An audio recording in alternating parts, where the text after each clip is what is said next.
He was just a quiet janitor with a mop and a notebook. No degree, no title, and no reason to be in the boardroom. But when 25 top engineers failed to fix a collapsing system, his one handwritten note changed everything. What happened next didn't just save a company.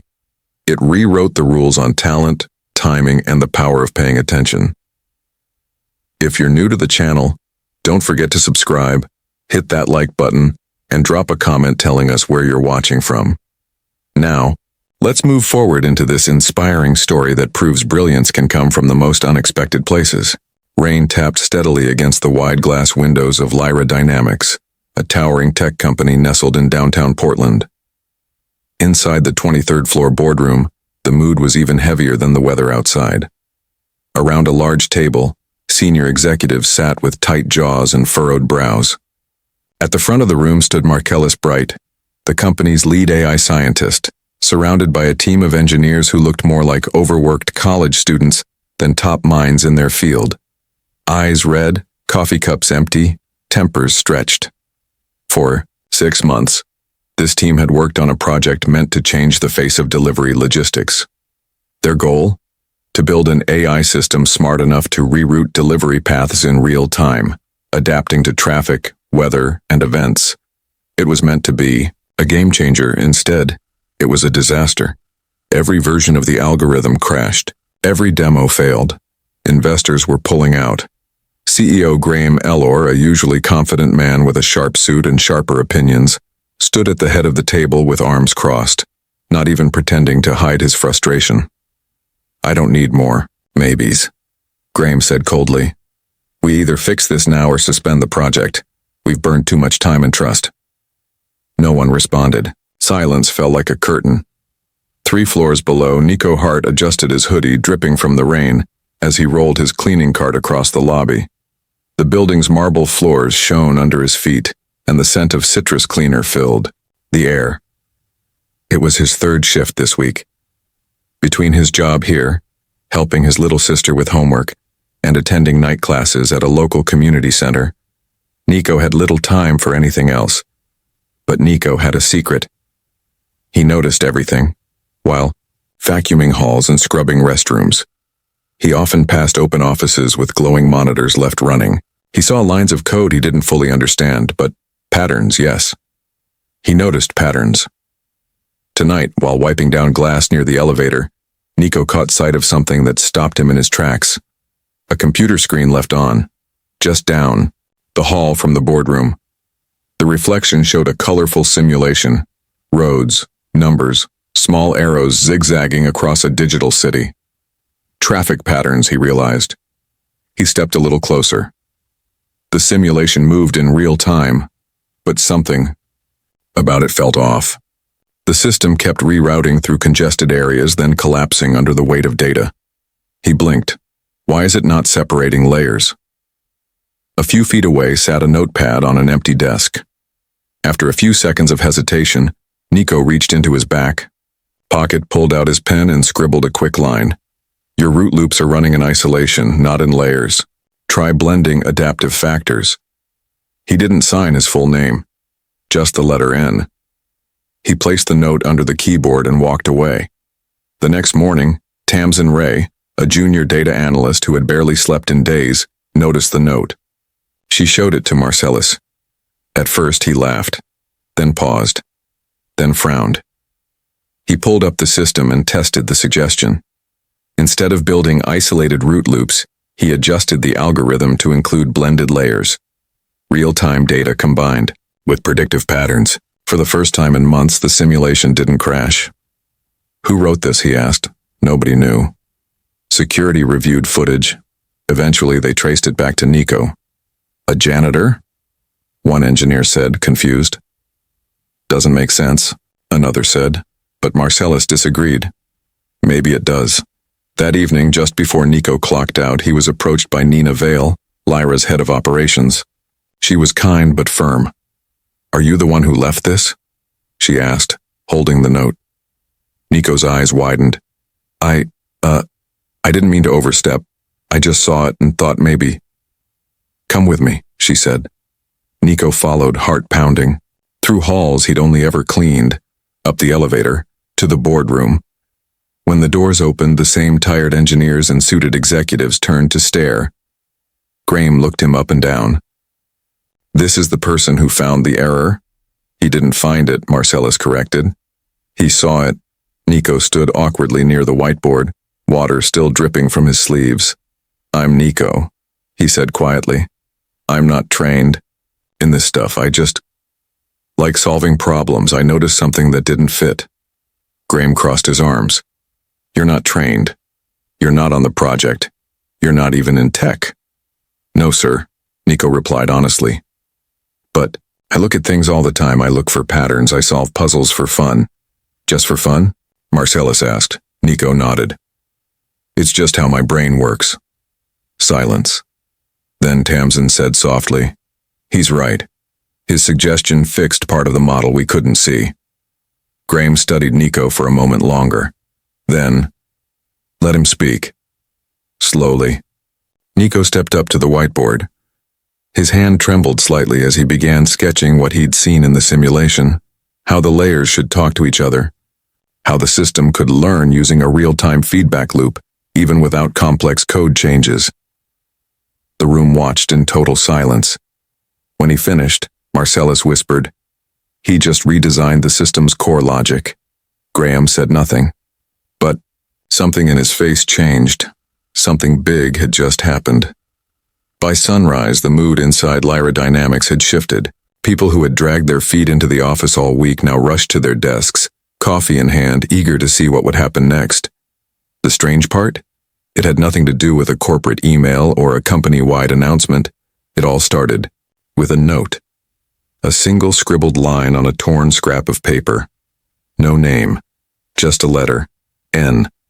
The mystery had spread like wildfire through the building. "Who's N?" Someone asked over breakfast in the break room. "No idea, but whoever it is just saved the project," someone else answered, waving their phone at a screenshot of the simulation's new success rate. The numbers didn't lie. The AI routing system, broken and crashing for months, had finally run a full cycle overnight without failing, all because of one small adjustment, suggested by someone who wasn't even on the engineering team. No one could quite believe it. Tamsin Ray, junior analyst, and the one who found the note, sat at her desk running the model again. The lines of code didn't feel like an enemy anymore. For the first time, they actually behaved. Adjusting, learning. She leaned back in her chair and smiled. "It's like the code finally gets it," she murmured. Meanwhile, Marcellus Bright, the lead scientist, stood in front of the executive team, pacing with a purpose. On the projector screen behind him, a single question in bold letters glowed. "Who is N?" "Whoever this person is," he said, pointing at the note on the screen. "They saw what we didn't. We're all trained to think in systems. But this is intuition, pattern recognition. Whoever wrote this is worth listening to." Graham Elor, the CEO, wasn't entirely convinced. "You want us to take business advice from a what? A ghost?" "No," Marcellus replied calmly. "I want to find this person, because they're seeing the system in a way we clearly can't." Nina Vale, head of operations, raised her hand. Security reviewed last night's footage. Only one person was in that hallway. He works night shifts, janitorial. His name's Nico Hart. The room fell silent. "A janitor?" Graham asked, skeptical. Tamsin spoke up. "Not just a janitor. He looked at one screen for maybe a few seconds and saw what a whole team of us missed." Graham gave a small, dry chuckle. "You're telling me a guy with no training found the key to saving our most expensive project?" "No," Marcellus said firmly. "He's not trained. That's different from not being capable." After a pause, Graham sighed. "Bring him up." Nico didn't expect to be called in again.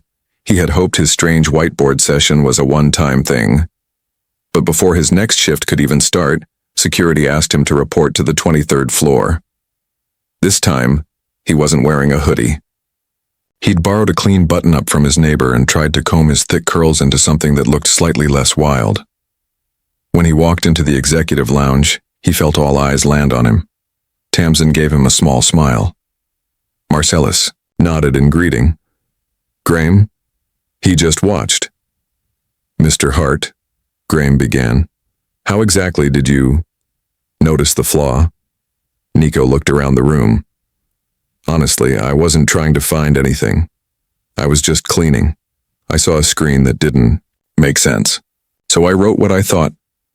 That's all? Graham asked, raising an eyebrow. Nico nodded.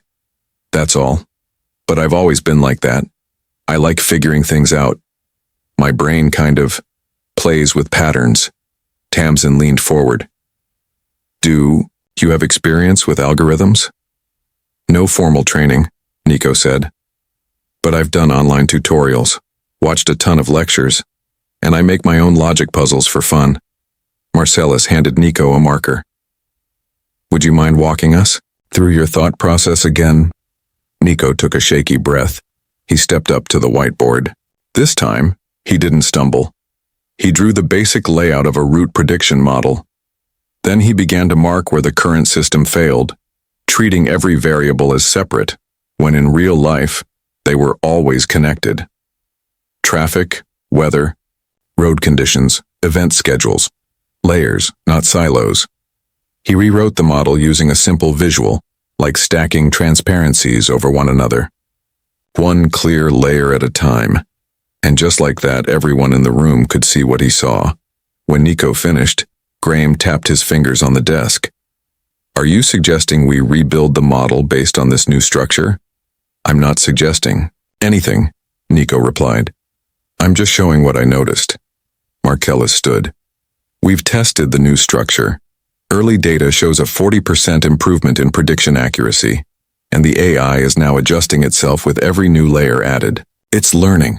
For the first time, it's truly learning. Graham looked at Nico. So, what do you want from us? Nico blinked. I don't want anything. Everyone wants something, Graham said. Nico paused, then smiled softly. Well, if I could have one thing, maybe access to a computer that doesn't crash when I open more than 3 windows. Laughter filled the room. Even Graham cracked a smile. Marcellus clapped a hand on Nico's shoulder.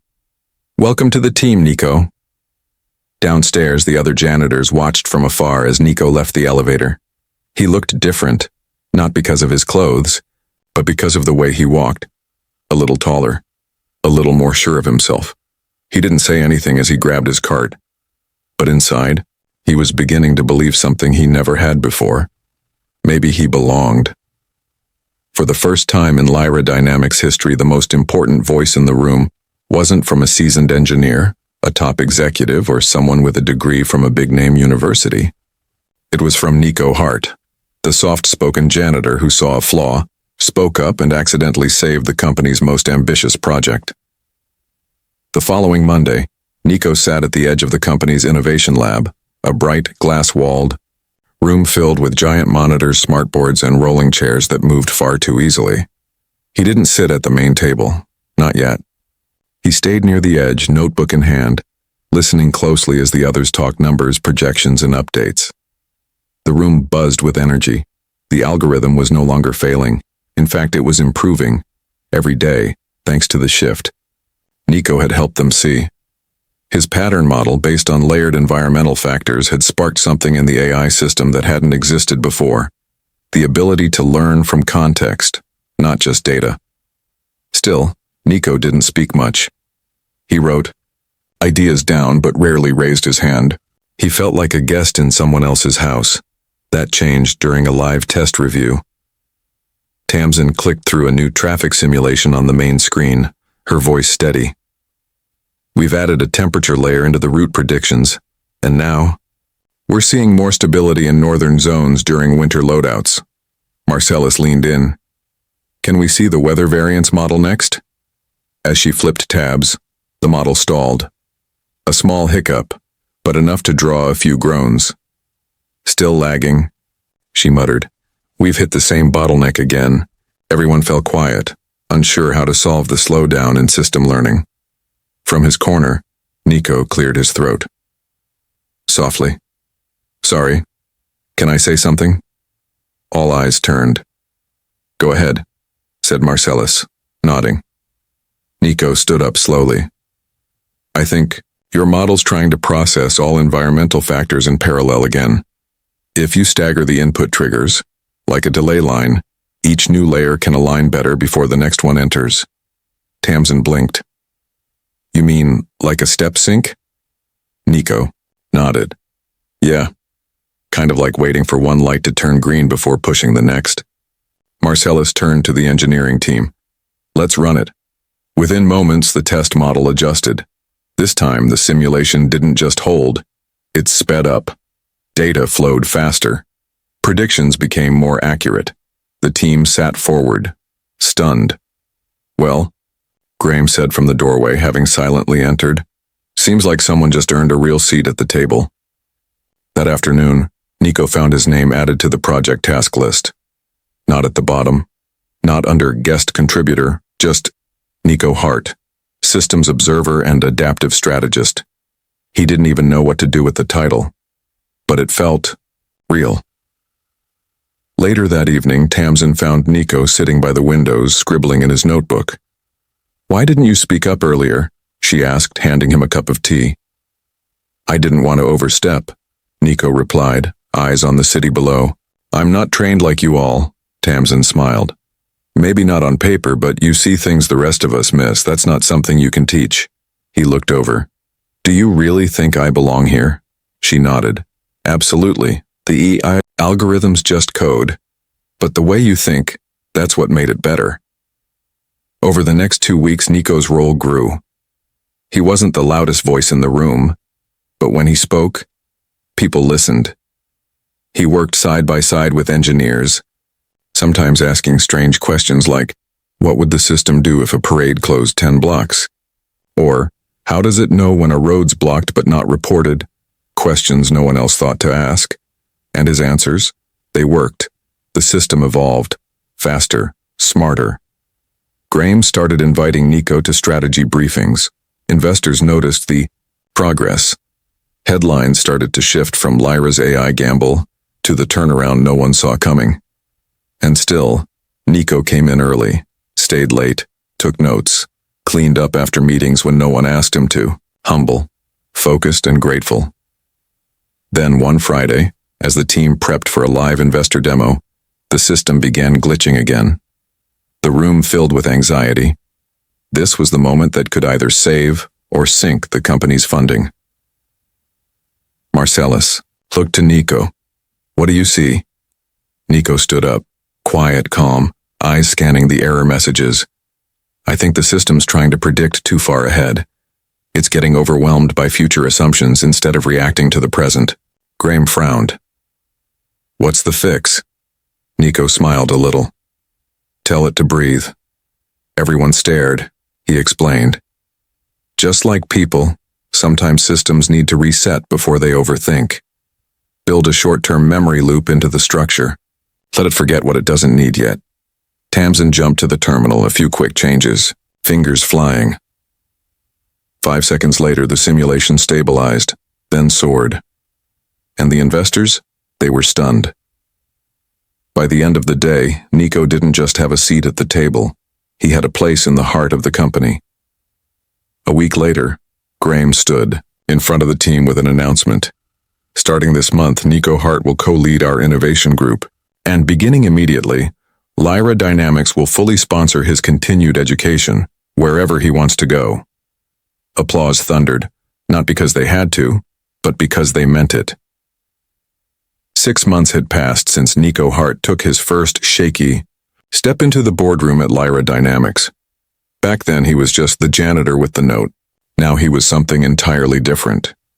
But still, unmistakably himself. The sky above Portland had finally cleared after a long stretch of gray days.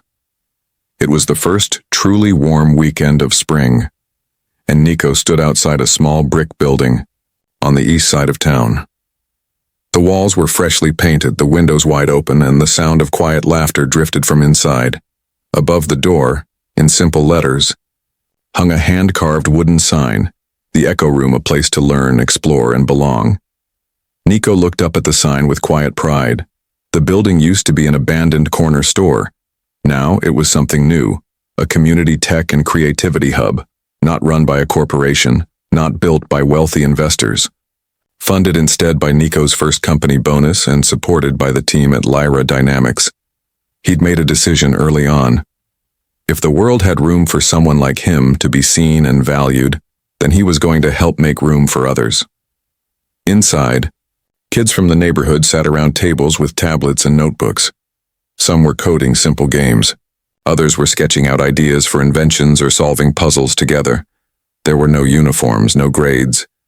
Just open minds and curious questions. Why do algorithms need layers? How does a drone know where to turn? What happens if a system makes a mistake? Nico answered every question the same way, with more questions. He wasn't there to lecture. He was there to spark wonder. That afternoon, Tamsin Ray visited the Echo Room for the first time. She walked slowly through the space, taking it all in. A group of kids waved at her from the back. She waved back, smiling. She found Nico in a side room organizing donated headphones into neat little bins. "I've never seen you this focused," she teased. "I'm building a system," he said, grinning. She laughed. "Of course you are." They sat together near the window, watching a group of kids trying to build a cardboard delivery robot from old parts. "I never thought this would happen," Nico said quietly. Tamsin looked over. "The center?" "No," he replied. "Any of it. I used to wonder if the best part of my life had already passed. If working at night and staying invisible was all I was meant to do." She didn't say anything. She just let him speak. "But then I realized I was never invisible. I just hadn't found the right light yet." Tamsin nodded. "Well, you found it, and now you're helping others do the same." Back at Lyra Dynamics, the AI system Nico helped rebuild had become a core product used across major cities. Deliveries became smarter, streets less congested. The company's name was now associated with innovation, yes, but also with openness. Graham, the once stern CEO, had even launched a new hiring initiative based on potential, not just credentials. "We don't just want resumes," he'd said in a recent press release. "We want minds that ask questions no one else is asking." They called it the Nico Initiative. And Nico? He continued co-leading the innovation team, still carrying his same weathered notebook, still showing up early, still asking the best questions in the room. One evening, as the sun set in soft orange streaks across the sky, Nico stepped outside the Echo Room and sat on the steps. A young girl named Emery, no older than 9, sat beside him, clutching a sketch pad filled with circuit drawings. She looked up at him. "Did you always know you were smart?" Nico smiled. "No, I just knew I liked figuring things out." Emery thought for a moment. "I like that too." "You know what that means?" he asked. She shook her head. "It means you already have everything you need. You just need a place to use it." She grinned, looking back at her sketch pad. Nico watched her for a moment, then gazed out at the street beyond. The same streets he used to sweep quietly, headphones in, invisible to the world. Now, he saw everything differently, not just the city, but himself. The story didn't end with an award, or a trophy, or a viral headline. It ended with a door that stayed open, and the sound of voices rising from inside, curious, brave, ready. Sometimes, Nico would later write on the back of his notebook, "The biggest ideas come from the quietest places. You just have to listen."